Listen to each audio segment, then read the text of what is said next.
Welcome to Zentangle Project Pack number 26. This is day 7. My name is Rick. Hi, I'm Maria, and I had a great time with this tile, with these unexpected pens and the colors, and they challenged me a lot. And this beautiful, beautiful pre-strung tile. Yeah, this is from our new collection of pre-strung Zendalas. Yes, it's beautiful. So my quote today is from Johnny Ive, former Chief Design Officer at Apple. Limited resources force you to innovate and think outside the box. So true. I know. What about this? That word force, it's just a strong word to use here, but I think that I like it. I like sometimes that you're forced to do things that you didn't really want to do. Or the context is like if you have a 3.5-inch tile, that's the space on which you have to work. And you, I don't know, I haven't tried to make one bigger, but you're sort of forced to work on that, right? Not much you can do about it. Right. Know your limitations too. Yeah. Right. Or maybe don't know your limitations. I don't know. Or use your limitations as a launching to do something that you didn't think was possible. Right. So let's get going. We have this beautiful tile. I always feel the paper and appreciate how lucky we are to be working on this wonderful, wonderful canvas.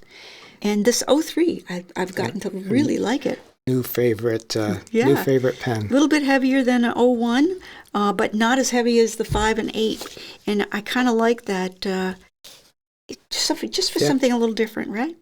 So I'm starting out by adding some orbs, right, sort of centered, well, except that one right there.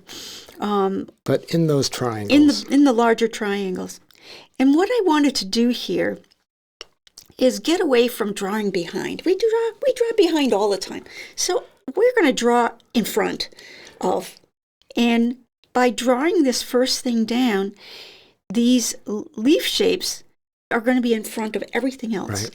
Right. And that's how you draw in front. I love that little fold you put on the leaf there. It's like all of a sudden it goes 3D. Thank you, Ricky. Right? And poke root. Poke leaf, poke root. Both of them are some of my go-to tangles. I love them for their ability to just smoosh into all kinds of spaces. Any shape. And I see you're being very careful to go in the same direction each time. Right? Oh, how can you ever live with me? We are so opposite. We're so opposite. It's why we are who we are. Good combination. Yeah. So we're going to draw now behind. We're drawing behind these poke leaves, and we're drawing some well. We're spinning these number 9s off that first circle that we put down, the orb, number 9, and I'm using the 9 as opposed to a 6 or whatever. Well, it would be a 6 turned the other way, but I like that you're doing the 9, you're taking off from the orb. Right. So then you can just sort of hit the corner, like however. That.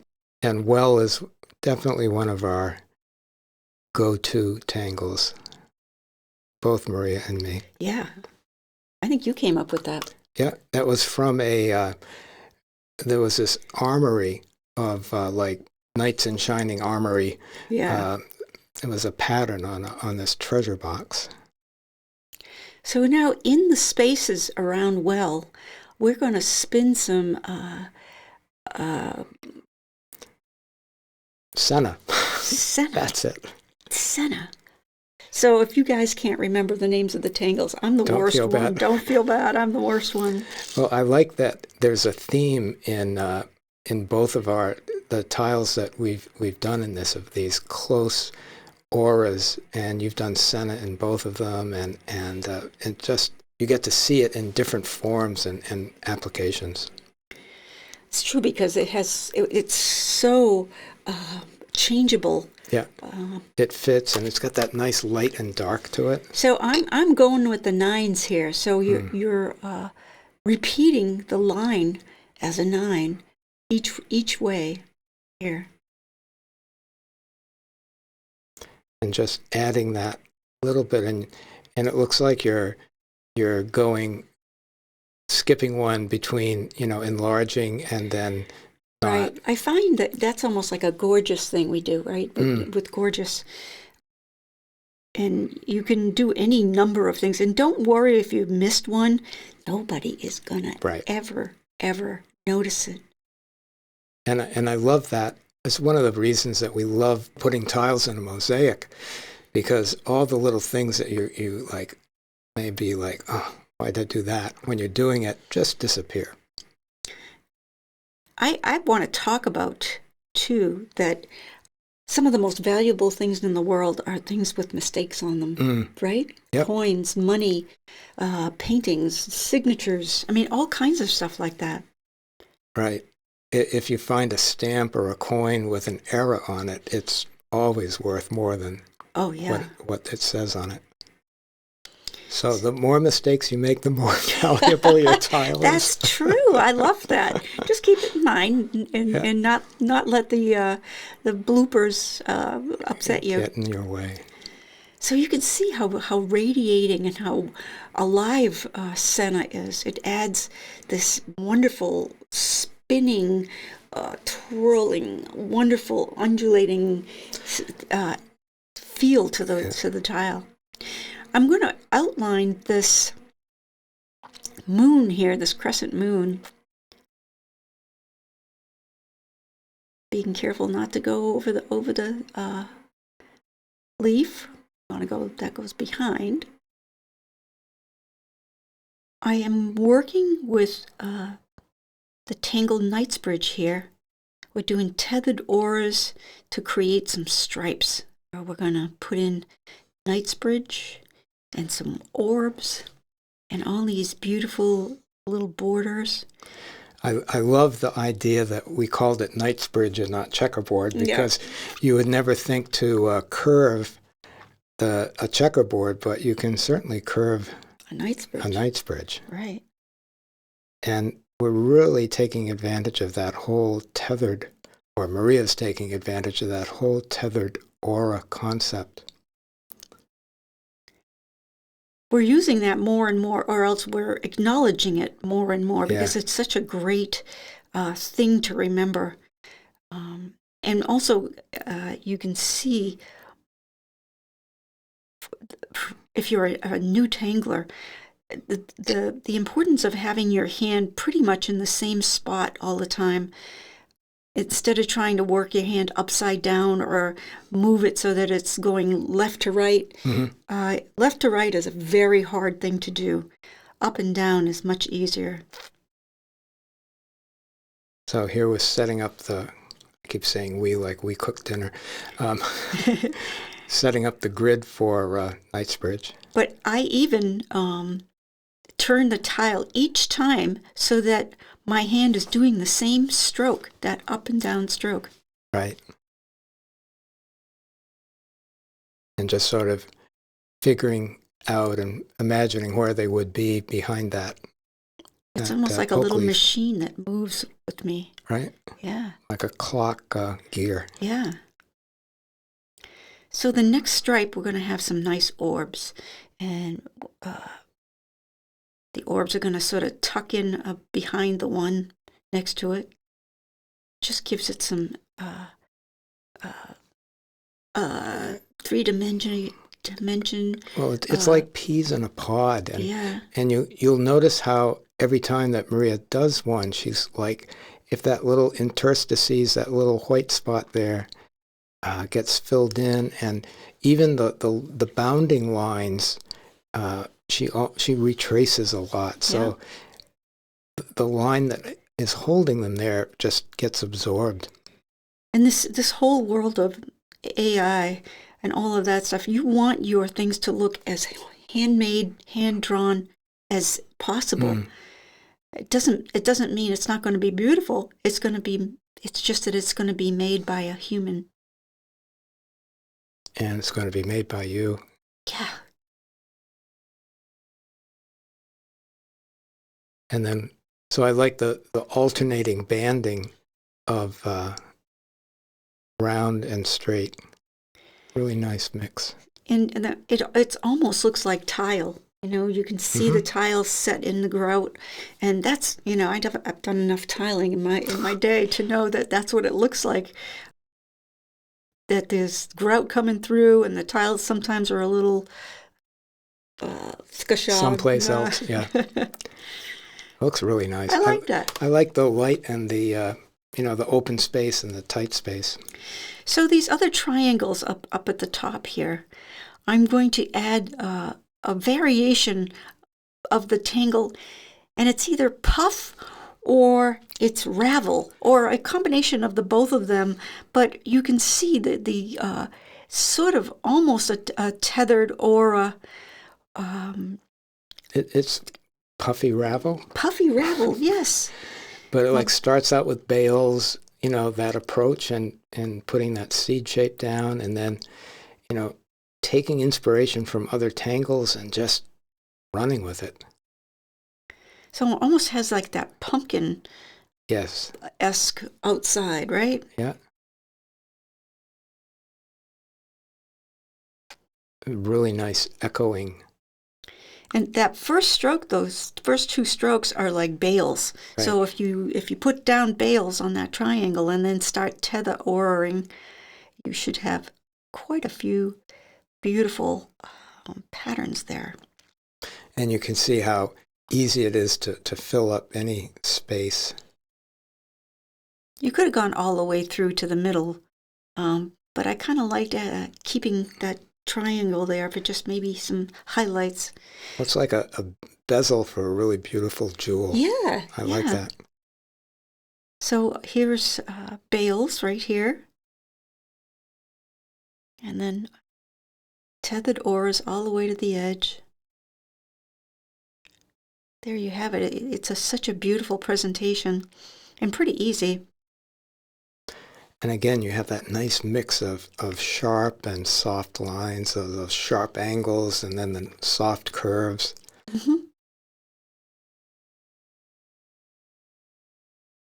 And really, really explore this, because Maria's exploring this as she's doing it. And can you tell? No, but you see, and all of us have been doing that, because we have this sort of general idea of the direction we're going. Right. And then when we actually put pen to paper, to be really open to the inspirations of the moment, and it keeps the whole creation alive. Over and under there. Yeah. And I think that's part of the inspiration of Zentangle, is that we have these standard patterns or tangles and ideas to build with, but then when you start building with them, it's like, oh, I could mix this with that, and oh, I could do this, and I didn't really plan it, and now I'm going from this to orbs, and just really give that gift to yourself. So now I'm just going to fill in that long space there, and it just works. You just keep. Oh, look at that diamond! And you get another jewel. Right. So these are this is part of the exercise of what we love to convey, is like, okay, here are these ingredients. What can you make with it? And here are the limitations of time, limitation of space, limitation of tools. And, it would be like, you've probably seen some of those videos of where people take rakes to the beach and they do these gigantic Zentangle creations on the beach with rakes. And it's certainly... or stones. Or stones. Very, it's very chosen. And you've got those limitations, and you work with them. Look at that. It looks kind of pretty, huh? Very nice. I like the light and the dark. So I wasn't sure about these paint pens, because it's something new for me. And they're very vibrant. And this green is just beautiful, like an emerald. We're going to also, besides for those first dots that we put down, we're going to do every other square on the Knightsbridge. So instead of black and white, they're green and something else. Yeah, and this goes down really quickly. Yeah, this pen goes so fast. It's actually very lovely to use once you get used to it. The point is nice and pointy, so don't drop it on its edge. And that's the whole point of getting. I'm sorry. So you stop it. So I have a scrap paper here, and we have a bright pink, and we're actually going with the Lily Pulitzer color theme here because these are some of her colors. And I thought the lighter pink, as opposed to the really vibrant fluorescent pink. It's a great technique. Yeah, that was more called for in this particular thing. So it does have that Lily Pulitzer look. And one suggestion is, I found that the tile paper was so absorbent that if I did what Maria's technique is on the tile, it didn't stay wet long enough. So if you've got another, just even copier paper or something like that, to do what she's doing with that little right, palette. It was a shiny piece of paper, so that doesn't suck in the water so much. Nice. On the bottom here, I think that's good. Yeah, I put just water. You can see I'm just putting water down. And this is a great technique. And then I'm going to pick up some pink and watch this. And it just sort of mixes in with it. Right. Very cool. And watch, you can just see, you can just dab things. Look at that. Isn't that pretty? It sort of spreads on its own. Yeah, almost like a marbled paper or something like that. And of course, let it dry. Then let it dry. I let it dry for an hour or two because I just didn't want to take the chance. But I think in half an hour it should be dry. How pretty is that, right? Just enough color. Came out really nice. So we're going to work with the graphite pencil and add some shading to the over and unders here. And a lot of you already know, but the pencil holder is like from an old broken butter knife or something like that, and it just makes it easier for Maria to hold the Did you give me pencil. that? I think you gave me that. I'll say I gave it to you. Okay. It's one of my favorite things. I have it on my desk, and it perfectly fits a pencil. So if you're ever in an old shop and you get some old crummy broken things, you can always make something out of it. So you can see, you can choose what you want to have over and under, and sometimes the Tangle, tells you what's over and under or suggests it, and then other times it's just up to you to choose. Mm-hmm. But a lot of times, adding shading, and it's not like a hard and fast rule, but adding shading where there's thickening of lines, that works together. Yeah, that looks really nice. And just the way you sort of curve that Senna just a little bit, it enhances the concept of it, curving over the edge. Nice. Look at that. Wow. That is really cool.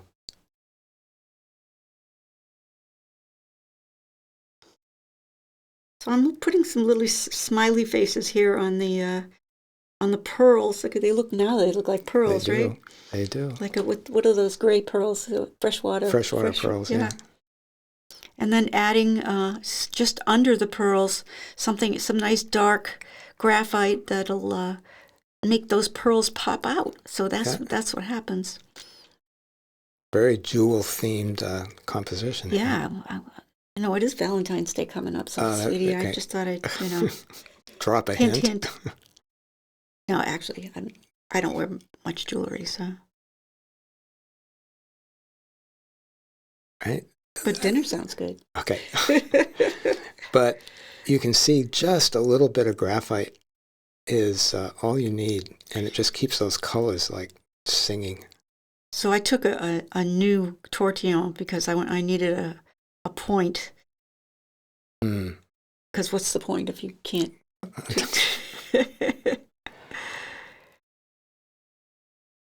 And just lightly touching. You don't need a lot of pressure. Just sort of moves it into the paper. Nice.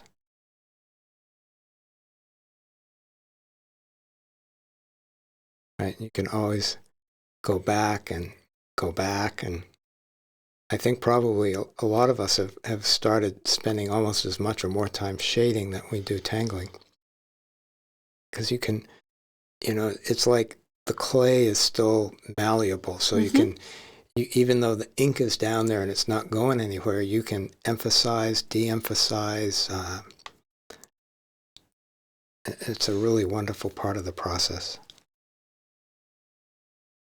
So don't be afraid of it. I know that it's kind of a scary thing at first. But you can always, as Maria said, in another tile, you can always add more graphite too. And sometimes you go over the graphite with the pen because, you restate the line that's covered by the graphite.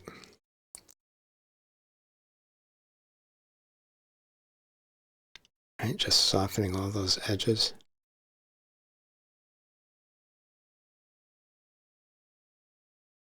So going with our jewel theme here.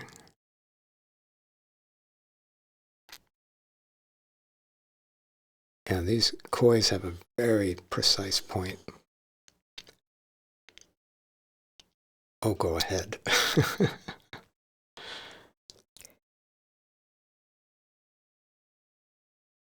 Right? So just those little spots of color I like, so that you know that they're precious. Okay. If it was all green and the green was everywhere, like somebody who wears big crowns, when the diamonds are all over the place, no diamonds look good, right. So again, just working with, how you want to make the go into the background to puff those up so they really become inflated.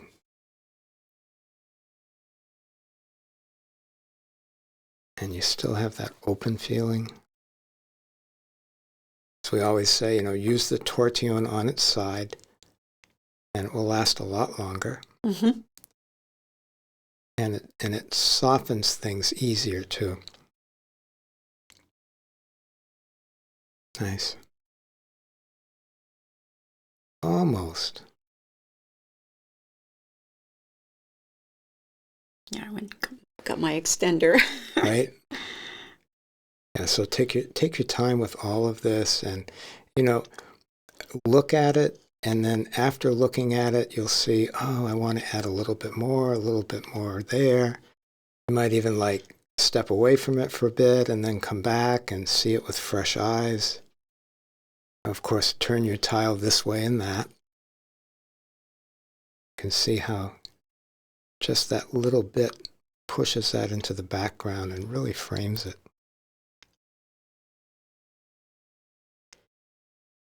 This is a fun tile. This is a fun project pack. Yes. Yeah. I love that light pink. Those things that we're doing right now. The modeling there. The modeling is just beautiful. Very nice. Sign your tile.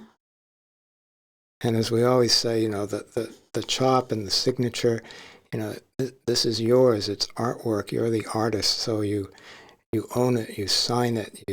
This is what I made. And we like the idea of having just something symbolic on the front and then the words on the back. This is my new chop. Love it. No pun intended. I know. Yeah, those orbs really do look like pearls. Mm-hmm. Sign your tile on the back, don't forget. A date is always nice. I always go back and look at the date when I look at my old stuff. Beautiful. I don't know why I did that, but it is kind of neat, right? That's really cool. Always appreciate it, enjoy it. Roll your fingers over it. That's how we used to do it at the beginning, right? So here's some of the first ones I did, were some of the prototypes. And you can see we did some thatching on that in there. Yeah. I decided that the tile had enough going on without the thatching. And these were the original. You can see how bright that pink is. But notice that I was using these pen tips for creating the tangles themselves, just playing along with the like the weighting, like if you look in the green there, right where she's pointing there right now. The diva dance was done with the pen. You didn't have to fill it in. It just with the putting the pressure on the pen and then pulling up, pushing down, pulling up. If you want to play with those paint markers, you can actually tangle with them, and you can see on the other one on the other side, I did some cross. With the different colors, different colors, yeah. So I even did some pink Senna over on that tile over there. And you can do that just changing the angle of the pen and the pressure of the pen. Yeah. Very cool. Yeah, so tons of options there, many different directions you can go in. And once again, we just absolutely love hanging out with you, and we look forward to seeing what you do and create. And we'll see you tomorrow. Okay. See you later. Bye now. Bye.